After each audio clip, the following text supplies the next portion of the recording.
Dios y el universo, una obra de Ernesto Sábato, prólogo a la edición de 1968.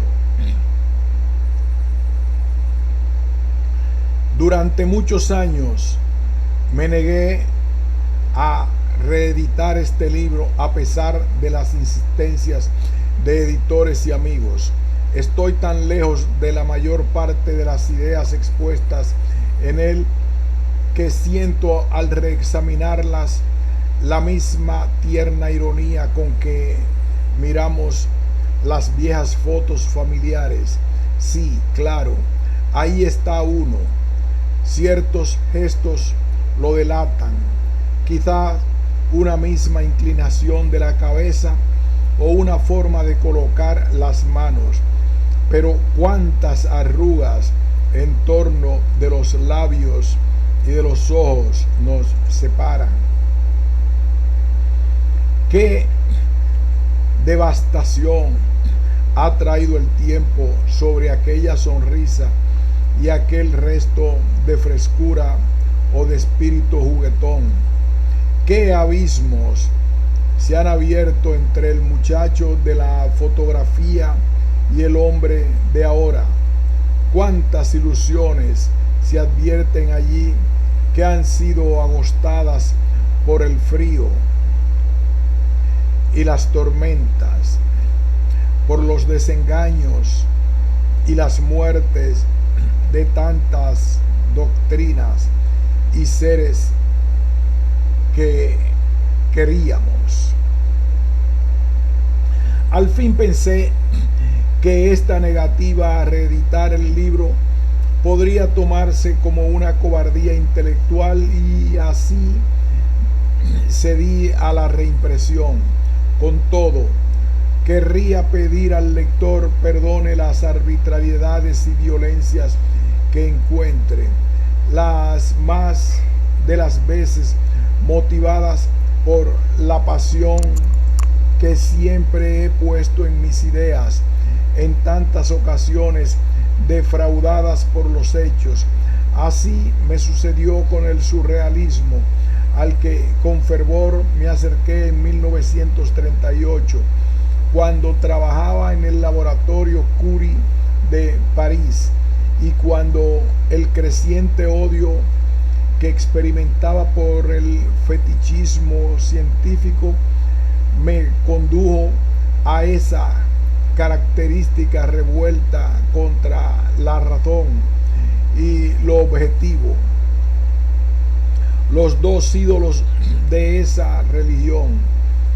Viviendo como vivía sus limitaciones, ansioso por encontrar una salida que me permitiera acceder al hombre concreto, enajenado por una civilización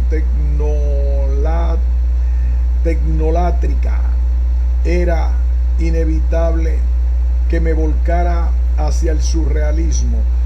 Ya en decadencia, aquel movimiento no podía satisfacerme del todo, y aunque se salvaguardaba y me sigue salvaguardando una figura trágica como la de Artaud,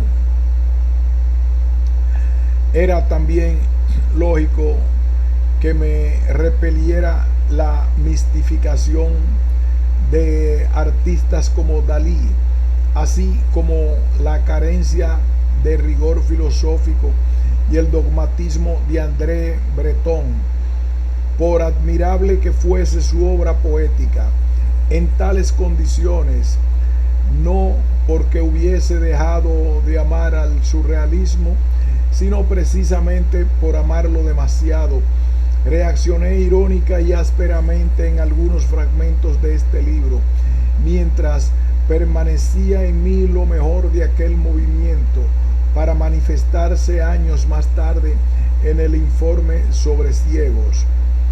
Procesos psicológicos y espirituales semejantes pueden explicar esas y otras durezas que el lector encontrará, y en otros casos deberá tener en cuenta que los 23 años transcurridos han alterado muchas de las hipótesis o ilusiones que todavía allí se manifiestan. No imaginaba, por ejemplo, que también por la izquierda se podían llegar a cometer los crímenes que se cometieron en la tiranía estalinista y en las que todavía ahora la imitan. No tenía aún suficiente y amarga experiencia histórica para admitir que nada vale luchar por la justicia social si no es al propio tiempo una lucha por la libertad del ser humano y por la dignidad que le corresponde. Y en momentos en que todo el poderío de sus ataques, Rusia invade a un pequeño e indefenso país como Checoslovaquia, alguien que grita en defensa del pueblo vietnamita arrasado por la potencia más grande del mundo, no puede sino poner una triste y melancólica marca al lado de los parágrafos que en este libro se dedican a la ilusión soviética. Ernesto Sábato Santos Lugares, septiembre de 1968. Advertencia. Las reflexiones que aparecen aquí por orden alfabético no son producto de la vaga contemplación del mundo. Se refieren a entes que he encontrado en el camino hacia mí mismo. Uno se embarca hacia tierras lejanas o busca el conocimiento de hombres o indaga la naturaleza o busca a Dios. Después se advierte que el fantasma que se perseguía era uno mismo. Fuera de mi ruta debe haber otros entes, otras teorías e hipótesis. El universo de que se habla aquí es mi universo particular y por lo tanto incompleto, contradictorio y perfeccionable. No poseo la más modesta Weltanschauung que pueda satisfacer a una persona respetable o germánica. Prohíbo a estos inspectores del urbanismo filosófico que lean este libro. No veo, además, para qué habrían de leerlo. Este libro es el documento de un tránsito en consecuencia. Participa de la impureza y de la contradicción que son los atributos del movimiento.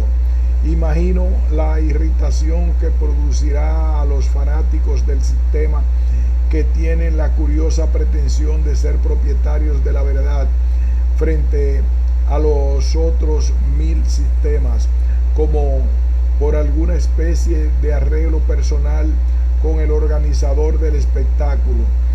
Por mi parte, reconozco no tener vinculaciones tan influyentes. La ciencia ha sido un compañero de viaje durante un trecho, pero ya ha quedado atrás. Todavía, cuando nostálgicamente vuelvo la cabeza, puedo ver algunas de las altas torres que divisé en mi adolescencia y me atrajeron con su belleza ajena de los vicios carnales. Pronto desaparecerán de mi horizonte y solo quedará el recuerdo. Muchos pensarán que esta es una traición a la amistad, cuando es fidelidad a mi condición humana. De todos modos, reivindico el mérito de abandonar esta clara ciudad de las torres, donde reinan la seguridad y el orden, en busca de un continente lleno de peligros, donde donde domina la conjetura. Montaigne mira con ironía a los hombres porque son capaces de morir por conjeturas. No veo nada que merezca la ironía. En eso reside la grandeza de estos pobres seres. Ernesto Sábato, Santos Lugares, otoño de 1945.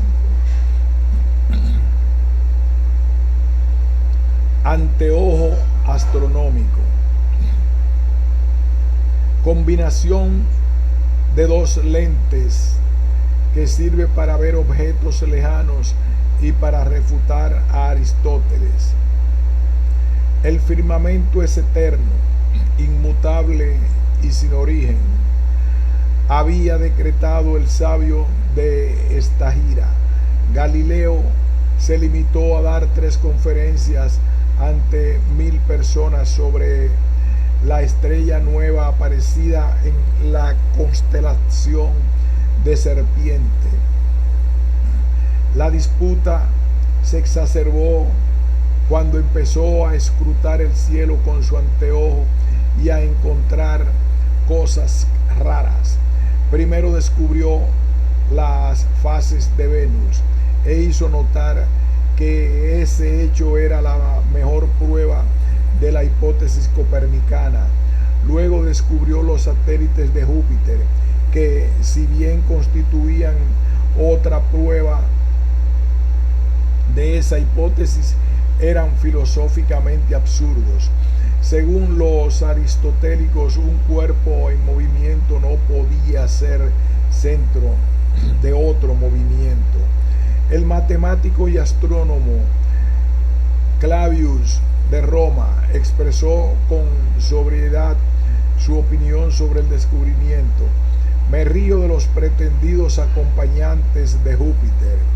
Otros peripatéticos más conciliadores afirmaron que quizá el instrumento mismo producía los satélites. Galileo ofreció 10.000 escudos al que fabricar un anteojo tan astuto. La mayoría de los aristotélicos, sin embargo, se negó en redondo a mirar por el tubo, asegurando que no valía la pena buscar semejantes objetos celestes, ya que Aristóteles no los había mencionado en ninguno de sus volúmenes. En una carta a Kepler decía Galileo: habrías reído estrepitosamente si hubieras oído las cosas que el primer filósofo de la facultad de Pisa dijo en mí. En una carta a Kepler decía Galileo: habrás reído estrepitosamente si hubieras oído las cosas que el primer filósofo de la facultad de Pisa dijo en mi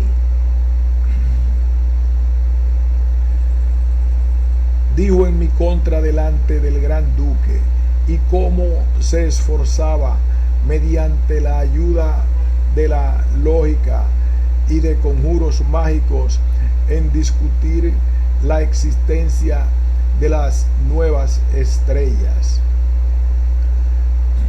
A Peirón: se nos dice que este imperfecto universo en que vivimos está formado por una única sustancia que transmuta sin cesar, asumiendo transitoriamente la forma de árboles criminales y montañas.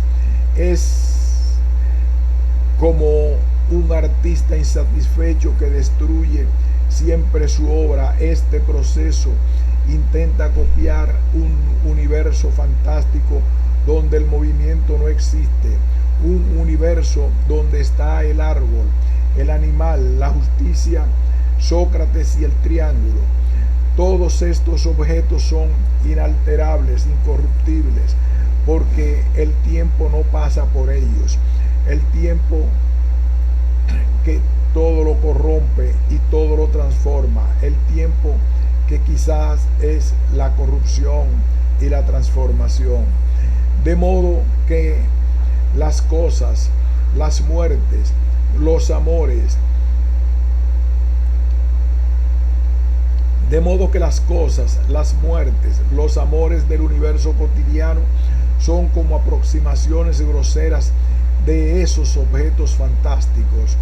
Y aunque nunca los hemos visto, creemos que existen en alguna parte. Creemos, por ejemplo, en la eternidad de algo que llamamos al árbol, que es una idea fija, cristalizada, a la que tímidamente se acerca con riesgos y cuidados un montón de partículas universales que antes eran sal, montaña y agua.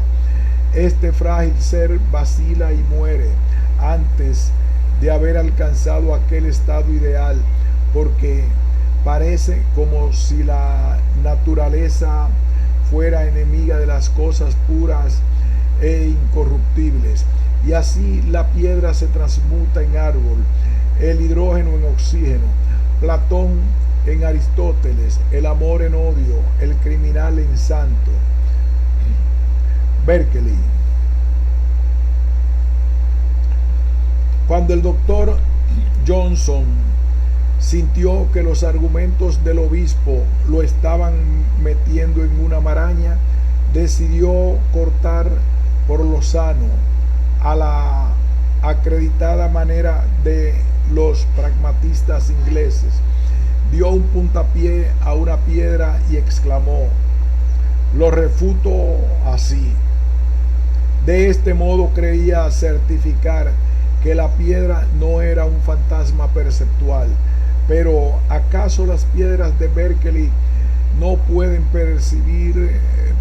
recibir puntapiés? También en sueños podemos golpear una piedra.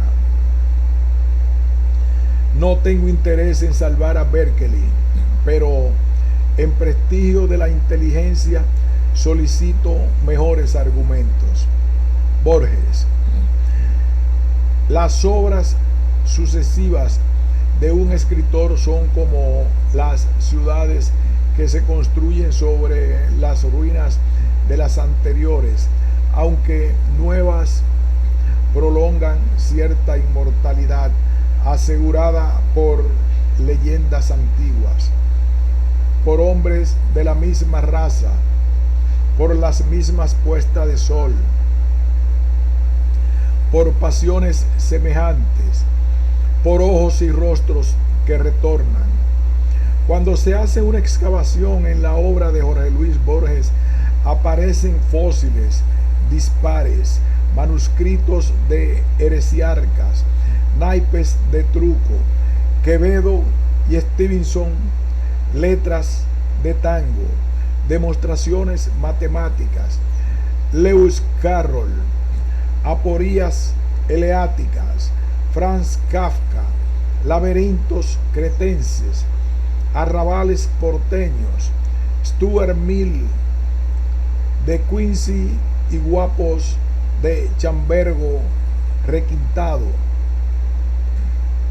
La mezcla es aparente, son siempre las mismas ocupaciones metafísicas, con diferente ropaje.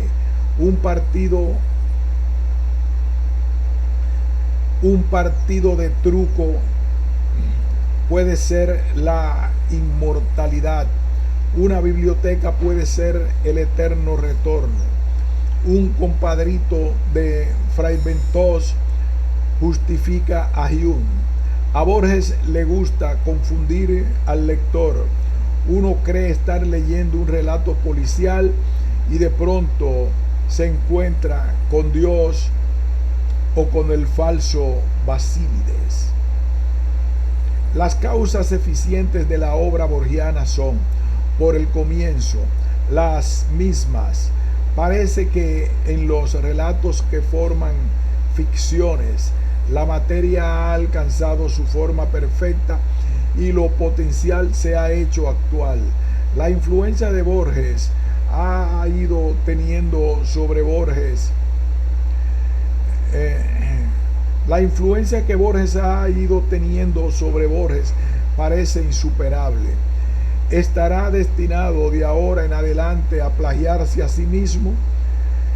En el prólogo de La invención de Morel, Borges se queja de que en las novelas llamadas psicológicas la libertad se convierte en absoluta arbitrariedad, asesinos que matan por piedad, enamorados que se separan por amor, y arguye que solo en las novelas llamadas de aventuras existe el rigor. Creo que esto es cierto, pero no puede ser aceptado como una crítica. A lo más es una definición. Solo en ciertas novelas de aventuras, preferentemente en las policiales inauguradas por Poe, existe ese rigor que se puede lograr mediante un sistema de convenciones simples, como en una geometría o en una dinámica, pero ese rigor implica la supresión de los caracteres verdaderamente humanos. Si en la realidad humana hay una trama o ley, debe ser infinitamente compleja para que pueda ser aparente.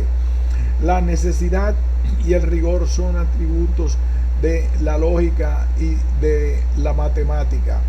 Pero ¿cómo ha de ser posible aplicarlos a la psicología si ni siquiera son aptos para aprender la realidad física? Como dice Russell, la física es matemática no porque sepamos mucho del mundo exterior, sino porque lo que sabemos es demasiado poco. Si se comparan algunos de los laberintos de ficciones en los de Kafka, se ve esta diferencia. Los de Borges son de tipo geométrico o ajedrecístico y producen una angustia intelectual, como los problemas de Zenón, que nacen de una absoluta lucidez de los elementos puestos en juego. Los de Kafka, en cambio, son corredores oscuros, sin fondo, inescrutables, y la angustia es una angustia de pesadilla, nacida de un absoluto desconocimiento de las fuerzas en juego. En los primeros hay elementos humanos, en los segundos los elementos son simplemente humanos. El detective Eric Longrod no es un ser de carne y hueso, es un títere simbólico que obedece ciegamente o lúcidamente. Es lo mismo a una ley matemática. No se resiste, como la hipotenusa no puede resistirse a que se demuestre con ella el teorema de Pitágoras. Su belleza reside justamente en que no puede resistir. En Kafka hay también una ley inexorable, pero infinitamente ignorada. Sus personajes se angustian porque sospechan la existencia de algo. Se resisten como se resiste uno a las pesadillas nocturnas.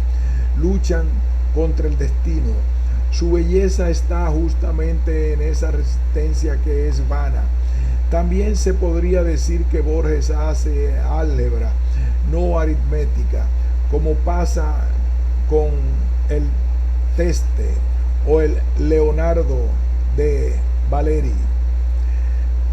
El memorioso de Fray Bentos podía ser de Calcuta o de Dinamarca. Induce a error la necesidad inevitable por convención literaria de dar nombres precisos a los personajes y lugares. Se ve que Borges siente esta limitación como una falla, no pudiendo llamar alfa, n o kappa a sus personajes, los hace lo menos locales posible. Prefiere remotos húngaros y en este último tiempo abundantes escandinavos. La Escuela de Viena asegura que la metafísica es una rama de la literatura fantástica. Esta afirmación pone de mal humor a los metafísicos y de excelente ánimo a Borges. Los juegos metafísicos abundan en sus libros.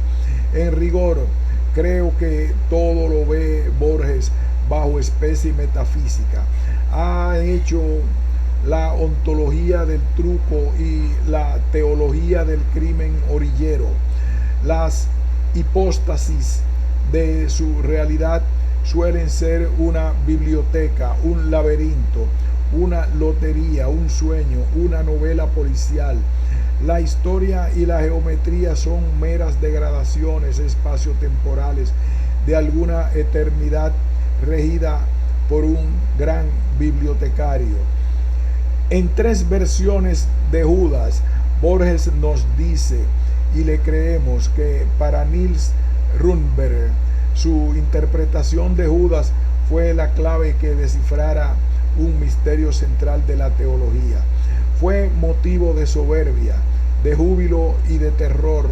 Justificó y desbarató su vida. Podemos agregar, también por ella quizás habría aceptado la hoguera. Para Borges, en cambio, esa tesis son ligeros ejercicios inútiles de la negligencia o de la blasfemia. Con la misma alegría o con la misma tristeza que da la falta de cualquier fe, Borges enunciará la tesis de Runeberg y la contraria la defenderá o la refutará, y naturalmente no aceptará la hoguera ni por una ni por otra.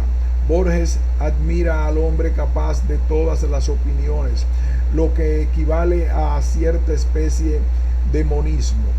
Alguna vez planeó un cuento en que un teólogo lucha toda su vida contra un heresiarca, lo refuta y finalmente lo hace quemar. Después de muerto, ve que el heresiarca y él forman una sola persona.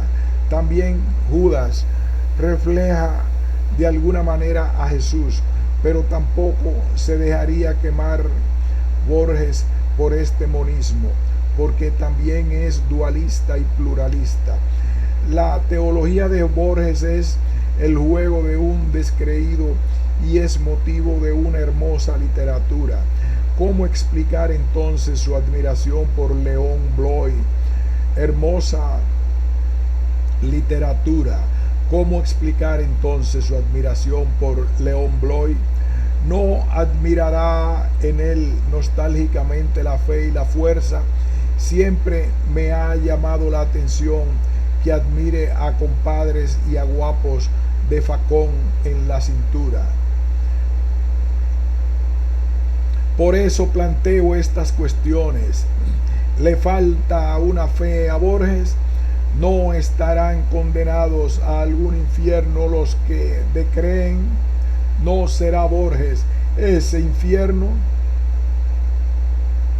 A usted, Borges, heresiarca del arrabal porteño, latinista del lunfardo, suma de infinitos bibliotecarios hipostáticos, mezcla rara de Asia Menor y Palermo, de Chesterton y Carriego, de Kafka y Martín Fierro. A usted, Borges, le veo ante todo como un gran poeta, y luego así, arbitrario, genial, tierno, relojero, débil, grande, triunfante, arriesgado, temeroso, fracasado, magnífico, infeliz, limitado, infantil e inmortal. Casualidad, barbarismo, por casualidad, ciencia. Durante siglos, el hombre de la calle tuvo más fe en la hechicería que en la ciencia. Para ganarse la vida, Kepler necesitó trabajar de astrólogo. Hoy los astrólogos anuncian en los diarios que sus procedimientos son estrictamente científicos. El ciudadano cree con fervor en la ciencia y adora a Einstein y a Madame Curie, pero por un destino melancólico, en este momento de esplendor popular, muchos profesionales comienzan a dudar de su poder. El matemático y filósofo inglés A.N. Whitehead nos dice que la ciencia debe aprender de la poesía. Cuando un poeta canta las bellezas del cielo y de la tierra, no manifiesta las fantasías de su ingenua concepción del mundo, sino los hechos concretos de la experiencia, desnaturalizados por el análisis científico. Probablemente este desencuentro entre el profesional y el profano se debe a que el desarrollo de la ciencia a la vez implica un creciente poder, una creciente abstracción. El hombre de la calle solo ve lo primero, siempre dispuesto a acoger favorablemente a los vencedores. El teórico ve ambos aspectos, pero el segundo comienza a preocuparle en forma esencial, hasta el cuerpo, hasta el punto de hacerle dudar de la aptitud de la ciencia para aprender la realidad. Este doble resultado del proceso científico parece contradictorio en sí mismo. En rigor, es la doble cara de una misma verdad. La ciencia no es poderosa a pesar de su abstracción, sino justamente por ella. Es difícil separar el conocimiento vulgar del científico, pero quizá pueda decirse que el primero se refiere a lo particular y concreto, mientras que el segundo se refiere a lo general y abstracto. La estufa calienta es una proposición concreta, hasta doméstica y afectiva, con reminiscencias de cuentos de Dickens. El científico toma de ella algo que nada tiene que ver con estas asociaciones. Provisto de ciertos instrumentos, observará que la estufa tiene mayor temperatura que el medio ambiente y que el calor pasa de aquella a este. En la misma forma examinará otras afirmaciones parecidas como la plancha quema, las personas que se retardan toman el té frío. El resultado de sus reflexiones y medidas será una sola y seca conclusión. El calor pasa de los cuerpos calientes a los fríos. Todavía esto es bastante accesible para la mente común. El desideratum del hombre de ciencia es enunciar juicios tan generales que sean ininteligibles. Lo que se logra con la ayuda de la matemática, el enunciado anterior, todavía esto es bastante accesible para la mente común. El desideratum del hombre de ciencia es enunciar juicios tan generales que sean ininteligibles, lo que se logra con la ayuda de la matemática. El enunciado anterior todavía no le satisface y solo queda tranquilo cuando puede llegar a decir: la entropía de un sistema aislado aumenta constantemente. Del mismo modo, cuestiones como la caída de la manzana sobre la cabeza de Newton, la existencia de las cataratas de Iguazú, la fórmula del movimiento acelerado y el accidente de Cyrano pueden reunirse exitosamente en la proposición: el tensor G es nulo, que, como observa Eddington, tiene el mérito de la concisión y que no el de la claridad. La proposición "la estufa calienta" expresa un conocimiento y por lo tanto da algún poder al que lo posee. Sabe que si tiene frío será conveniente acercarse a la estufa, pero este conocimiento es bastante modesto, no le sirve para ninguna otra situación. En cambio, si alguien tiene pleno conocimiento de que la entropía de un sistema aislado aumenta constantemente, no solo buscará una estufa para calentarse, resultado muy magro para 20 años de estudio, sino que podrá resolver una enorme cantidad de problemas, desde el funcionamiento de un motor hasta la evolución del universo.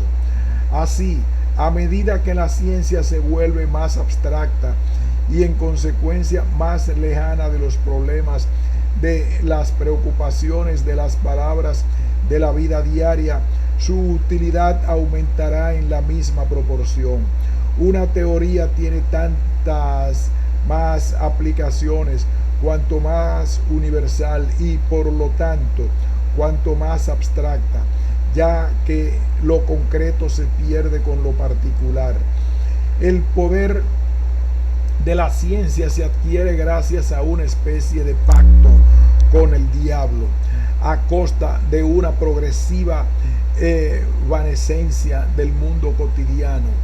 Llega a ser monarca, pero cuando lo logra, su reino es apenas un reino de fantasmas. Se logra unificar todas aquellas proposiciones porque se eliminan los atributos concretos que permiten distinguir una taza de té, una estufa y personas que se retardan. En este proceso de limpieza va quedando bien poco. La infinita variedad de concreciones que forma el universo que nos rodea desaparece. Primero queda el concepto de cuerpo, que es bastante abstracto, y seguimos adelante, apenas nos quedará el concepto de materia, que todavía es más vago, el soporte o el maniquí para cualquier traje. En este proceso de limpieza va quedando bien poco. La infinita variedad de concreciones que forma el universo que nos rodea desaparece. Primero queda el concepto de cuerpo, que es bastante abstracto, y si seguimos adelante apenas nos quedará el concepto de materia, que todavía es más vago, el soporte o el maniquí para cualquier traje. El universo que nos rodea es el universo de los colores, sonidos y olores. Todo eso desaparece frente a los aparatos del científico como una formidable fantasmagoría. El poeta nos dice: el aire, el huerto orea y ofrece mil olores al sentido. Los árboles menea con un manso ruido, que del oro y del cetro pone olvido.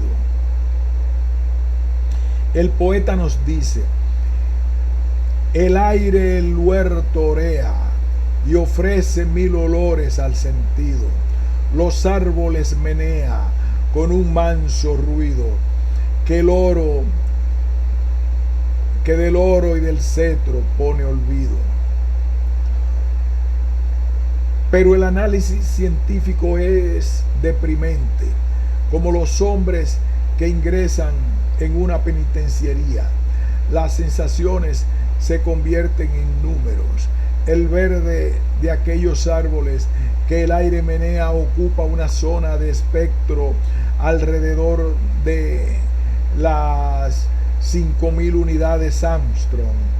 El manso ruido es captado por micrófonos y descompuesto en un conjunto de ondas caracterizadas cada una por un número.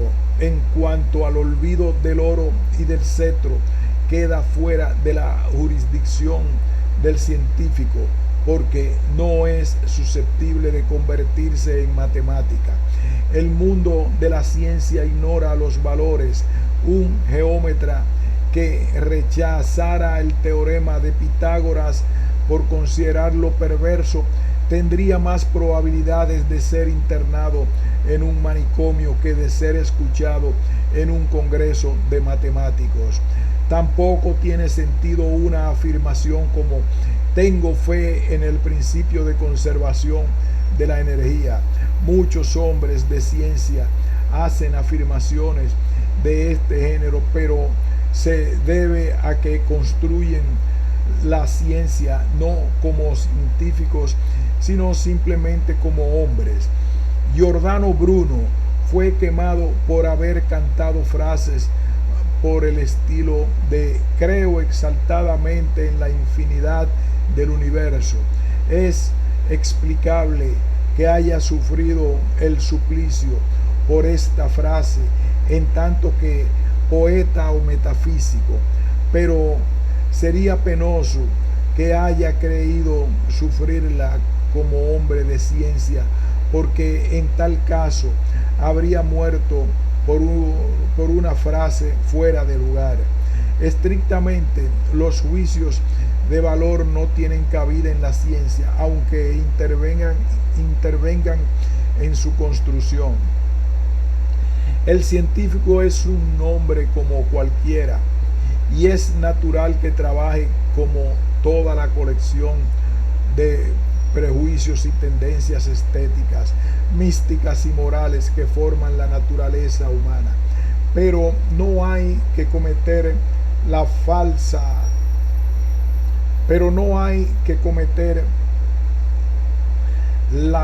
falacia de adjudicar estos vicios de modus operandi a la esencia del conocimiento científico. De este modo, el mundo se ha ido transformando paulatinamente de un conjunto de piedras, pájaros, árboles, sonetos de Petrarca, cacerías de zorro y luchas electorales en un conglomerado de sinusoides, logaritmos, letras griegas, triángulos y ondas de probabilidad, y lo que es peor, nada más que eso. Cualquier científico se negará a hacer consideraciones sobre lo que podría estar más allá de la mera estructura matemática. La relatividad completó la transformación del universo físico en fantasma matemático. Antes, al menos, los cuerpos eran trozos persistentes de materia que se movían en el espacio. La unificación del espacio y el tiempo ha convertido al universo en un conjunto de sucesos, y en opinión de algunos, la materia es una mera expresión de la curvatura cósmica. Otros relativistas imaginan que el universo no hay pasado, ni presente, ni futuro.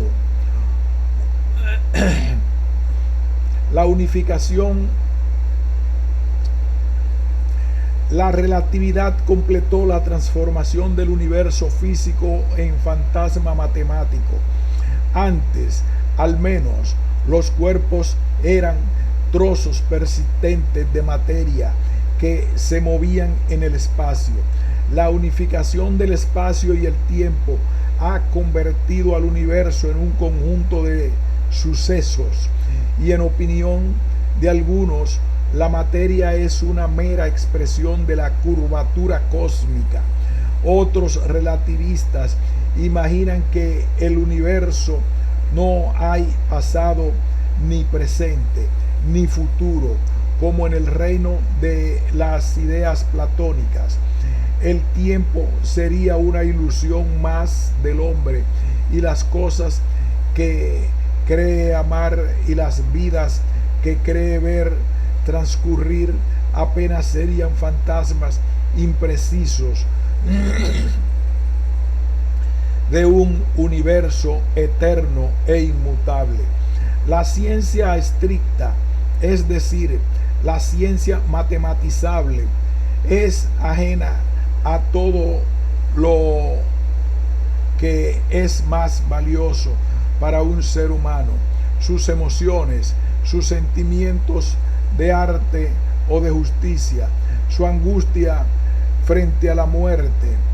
Si el mundo matematizable fuera el único mundo verdadero, no solo sería ilusorio para un palacio soñado con sus damas juglares y palafreneros, también lo serían los paisajes de la vigilia o la belleza de una fuga de Bach, o por lo menos sería ilusorio lo que en ellos nos emociona.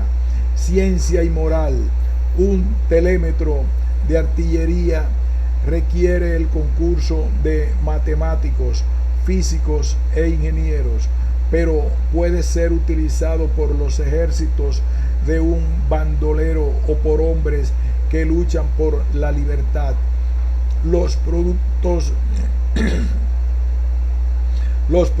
de la ciencia son ajenos al mundo de los valores éticos. El teorema de Pitágoras puede ser verdadero o falso, pero no puede ser perverso, ni respetable, ni decente, ni bondadoso, ni colérico. Sin embargo, la matemática, la física y en general todas las ramas que han llegado al estadio de ciencia estricta, no de simple conocimiento o clasificación empírica, Wissenschaft, tienen un valor formativo que debe ser calificado como moralizador. En la ciencia estricta, el yo debe ser sacrificado a la objetividad.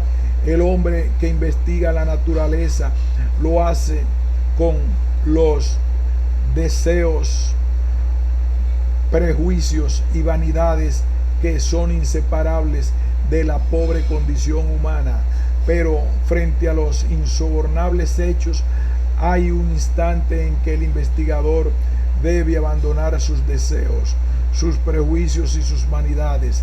Este es el duro momento en que un verdadero científico se manifiesta superior al resto de los mortales. Si Aristóteles hubiera sobrevivido hasta el Renacimiento y hubiera aceptado la refutación de su teoría ante la experiencia de la Torre de Pisa, entonces habría pasado a la historia como un verdadero hombre de ciencia. Estas rectificaciones no son fáciles. La historia de la ciencia está llena de hombres que se aferraron a teorías falsas mucho después que los hechos las hubieran destrozado. Los peripatéticos contemporáneos de Galileo se negaron a aceptar la existencia de los satélites de Júpiter. Peugendorf pasó a la historia por haber encajonado la memoria de Meyer, descubridor del principio de la energía. Painlavé se negaba a aceptar la teoría de Einstein. Le Chatelier comentaba con sorna que algunos ilusos dicen haber comprobado la producción de gas helio por el uranio. Varios años después que centenares de físicos trabajaban en radioactividad. La ciencia es una escuela de modestia, de valor intelectual y de tolerancia. Muestra que el pensamiento es un proceso, que no hay gran hombre que no se haya equivocado, que no hay dogma que no se haya desmoronado ante el embate de los nuevos hechos. Citas. Hay por lo menos dos formas de mostrar una erudición irritante. Una, acumulando citas, y otra, no haciendo ninguna. La segunda es abundante en los genios. Uno de los aspectos más hirientes de los hombres. Hay por lo menos dos formas de mostrar una erudición irritante. Una, acumulando citas, y otra, no haciendo ninguna. La segunda es abundante en los genios. Uno de los aspectos más hirientes de los hombres geniales es su desprecio por las frases conocidas, probablemente causado por una mera cuestión de competencia, ya que ellos mismos son constructores de frases conocidas en el futuro. De este modo, los genios se caracterizan por citarse insistentemente a sí mismos, con el pretexto de rehuir el brillo de la erudición manifiesta. Practican una de sus formas más odiosas, la erudición de sí mismo, una como erudición con signo menos, concluyendo por caer en una pedantería al revés. Lo prudente es, pues, emplear una dosis amistosa de citas y, además, hablando con franqueza, ¿cómo sería posible hoy escribir nada sin citar a Rilke o Kafka o a Heidegger, o al menos sin hacer uso de la palabra Weltanschauung? Cobardía. Esa típica cobardía de los japoneses que, temerosos de un mundo imperfecto y propicio a la deshonra, se lanzan a la muerte para asegurarse una confortable eternidad. Continuidad de la creación. Una catástrofe que sumiera a la humanidad en la miseria y en la ignorancia transmutaría el valor de todas las obras de arte, aniquilaría las riquezas de Leonardo, de los diálogos platónicos.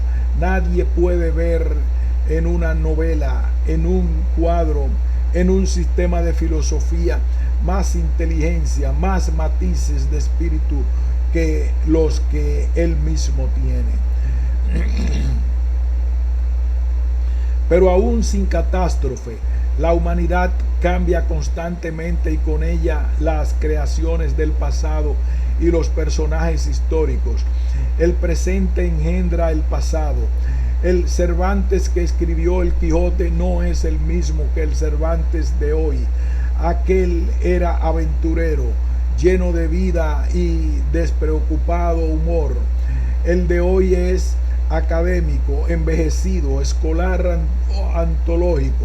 Lo mismo que pasa con Don Quijote, oscilando entre la ridiculez y la sublimidad, según la época, la edad de los lectores y su talento. No hay tal abismo entre la realidad y la ficción. Hoy es tan real o tan ficticio Cervantes como Don Quijote. Al fin de cuentas, nosotros no hemos conocido a ninguno de los dos y no nos consta su existencia o inexistencia efectiva, de carne y hueso. De ambos tenemos una noticia literaria llena de creencias y suposiciones. En rigor, Don Quijote es menos ficticio porque su historia está relatada en un libro en forma coherente, lo que no sucede con la historia de Cervantes. Creación del hombre.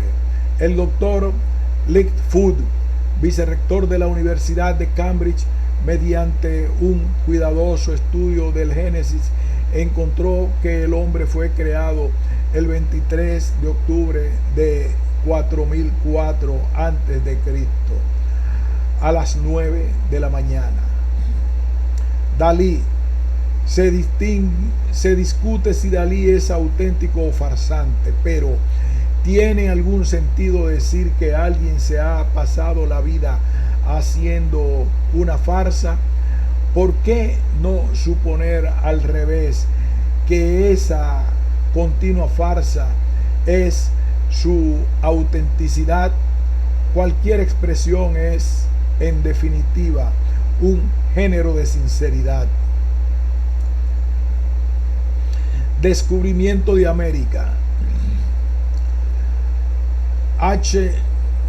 G. Wells dice: fue una desgracia para la ciencia que los primeros europeos que llegaron a América fueran españoles sin curiosidad científica, solo con sed de oro, y que, movidos por ciego fanatismo, todavía exacerbado por una reciente guerra religiosa, apenas hicieran muy pocas observaciones interesantes sobre las costumbres e ideas de estos pueblos primitivos. Los asesinaron, los robaron, los esclavizaron, pero no tomaron ninguna nota de sus costumbres. El botánico Haken emite el siguiente veredicto: llegaron, pues, los primeros exploradores al Río de la Plata con el bagaje aristotélico, casi completamente analfabetos, dejando de lado esta idea de la formación aristotélica en los marineros españoles y la valerosa sinonimia entre aristotelismo y analfabetismo. Las opiniones citadas reflejan el juicio que existió durante mucho tiempo sobre el descubrimiento y colonización de América. No se ve claro, sin embargo, cómo pueden realizarse el descubrimiento de un continente, los largos y riesgosos viajes marítimos, el trazado de cartas geográficas y la explotación de las minas peruanas y mexicanas sin conocimientos de astronomía, geografía, náutica, cartografía y metalurgia. Hay motivos para acusar a H. G. Wells de falta de imaginación, lo que es singular, y al Dr. Haken de optimismo exagerado sobre la posibilidad de combinar la doctrina de Aristóteles con el analfabetismo. La navegación de altura fue posible gracias al legado de la astronomía griega, enriquecido luego por los árabes, judíos y cristianos de la Edad Media, que eran impulsados por necesidades técnicas y por prejuicios astrológicos. Las tablas alfonsíes son la recopilación de todo lo que en la época se sabía de esencial en las ciencias astronómicas. La astronomía náutica es ibérica y su origen está en los regimientos de las navegaciones portuguesas.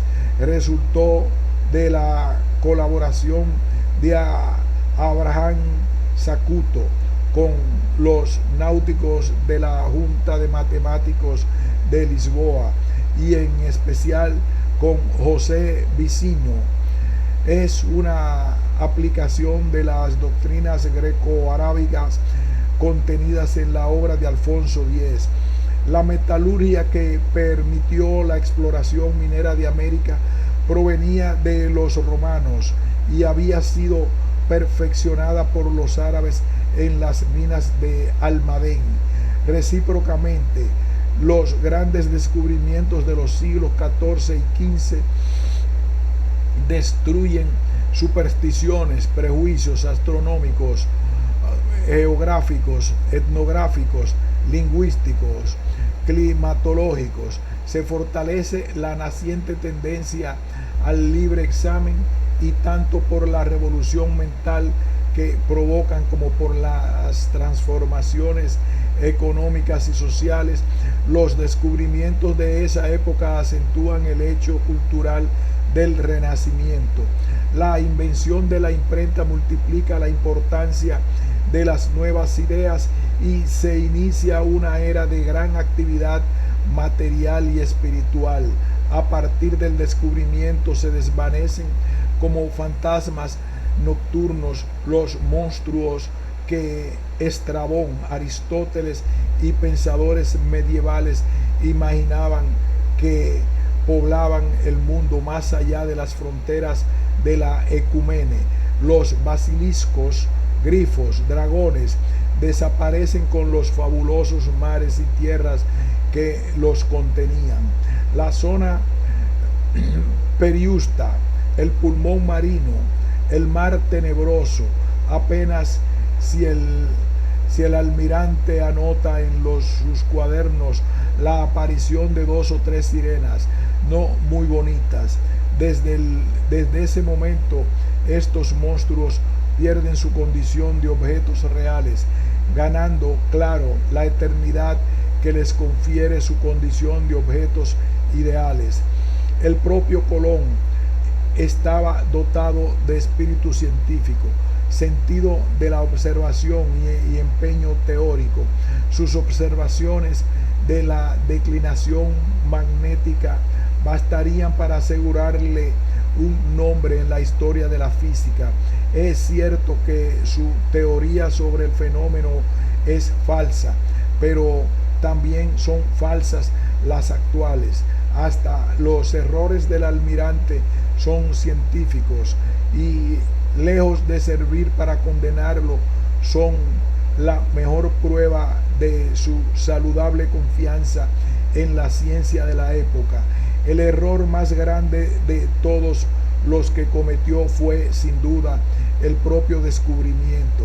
Al respecto, los manuales escolares han difundido la imagen de un Colón omnisciente discutiendo ante una junta salmantina astuta, ignorante y mal dispuesta. Es difícil saber hoy lo que en aquella reunión se discutió, pero puede presumirse que muchos de los argumentos esgrimidos contra el almirante eran científicamente correctos. No es creíble que se discutiese la posibilidad teórica de llegar a Oriente partiendo de Occidente. En aquella época ninguna persona medianamente culta negaba la esfericidad de la Tierra, que había sido medida por Eratóstenes de Alejandría. Es probable que hubiera 2 clases de objeciones. En primer lugar, algún teólogo puede haber hablado de la posibilidad de resbalamiento una vez sobrepasado cierto tiempo en la navegación. Esta era una opinión corriente, pues como no se tenía idea de la gravitación hacia el centro, se pensaba que era imposible habitar en regiones un poco alejadas del centro europeo. San Isidoro no admitía siquiera la existencia de habitantes en Libia por la excesiva inclinación del suelo. Mucho menos podría creerse en la posibilidad de dar la vuelta al mundo, por la misma razón que se negaba la existencia de los antípodas, esos absurdos habitantes con la cabeza para abajo. El propio Cicerón, ecléctico y escéptico, cree necesario asegurar a su amigo Lúculo que no desprecia esa creencia. Primeras cuestiones académicas, libro segundo. El otro género de objeción que puede haber tenido el almirante es sensato y atendible. Los geodestas griegos habían calculado valores bastante diferentes para la circunferencia terrestre, y el que Paolo del Pozo Toscanelli ofreció a Colón en su mapa estaba basado en los datos de Posidonio, muy inferiores a los valores reales, y en su exagerado cálculo de la extensión del viejo continente. En resumen, Colón pensó que la distancia hasta el oriente no era superior a 1200 leguas. recorrido que calculaba hacer en 5 semanas. Por el contrario, muchos eruditos de la época conocían los cálculos de Eratóstenes, que son casi exactos y que daban un valor mucho más grande del obtenido por Posidonio. Estos cálculos demostraban que el viaje era una locura. A pesar de todo, Colón hizo la expedición y el azar quiso que tardara justamente 5 semanas en llegar al nuevo continente, lo que explica que se afirmara en su idea errónea de haber llegado a las Indias.